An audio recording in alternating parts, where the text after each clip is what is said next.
Chapter 3, because of Winn-Dixie. I started in on Winn-Dixie right away, trying to clean him up. First, I gave him a bath. I used the garden hose and some baby shampoo. He stood still for it, but I couldn't tell if he liked it. He looked insulted, and the whole time he didn't show me his teeth or wag his tail once. After he was all washed and dried, I brushed him really good. I used my own hairbrush and worked real hard at all the knots and patches of fur stuck together. He didn't mind being brushed. He wiggled his back like it felt pretty good. The whole time I was working on him, I was talking to him, and he listened. I told him how we were alike. "See," I said, "you don't have any family, and neither do I. I've got the preacher, of course, but I don't have a mama. I mean, I have one, but I don't know where she is. She left when I was 3 years old. I can't hardly remember her. And I bet you don't remember your mama much either. So we're almost like orphans." Winn-Dixie looked straight at me when I said that to him, like he was feeling relieved to finally have somebody understand his situation. I nodded my head at him and went on talking. "I don't even have any friends because I had to leave them all behind when we moved here from Whately. Whately's up in North Florida. Have you ever been to North Florida?" Winn-Dixie looked down at the ground like he was trying to remember if he had. "You know what?" I said. "Ever since we moved here, I've been thinking about my mama extra hard, more than I ever did when I was in Florida." Winn-Dixie twitched his ears and raised his eyebrows. "I think the preacher thinks about my mama all the time, too.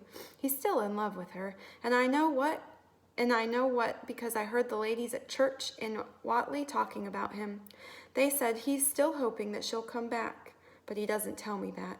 He won't talk to me about her at all. I want to know more about her, but I'm afraid to ask the preacher. I'm afraid he'll get mad at me." Winn-Dixie looked at me hard, like he was trying to say something. "What?" I said. He stared at me. "You think I should go make the preacher tell me about her?" Winn-Dixie looked at me so hard he sneezed. "I'll think about it," I said. When I was done working on him, Winn-Dixie looked a whole lot better.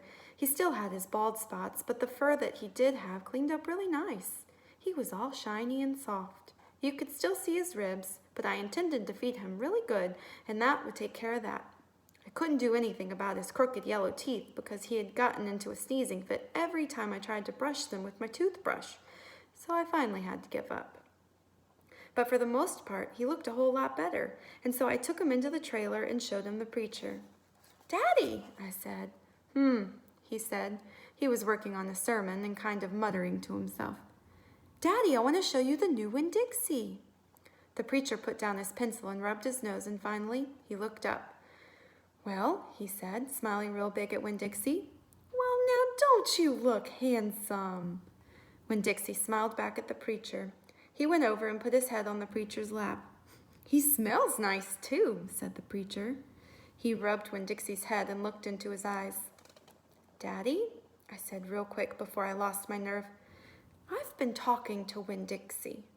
"Is that right?" the preacher said. He scratched Winn-Dixie's head. "I've been talking to him, and he agreed with me that since I'm 10 years old, you should tell me 10 things about my mama. Just 10, that's all." The preacher stopped rubbing Winn-Dixie's head and held real still. I could see him thinking about pulling his head back into his shell. "Well, just one thing for each year I've been alive," I told him. "Please?" Winn-Dixie looked up at the preacher and kind of gave him a nudge with his nose. The preacher sighed.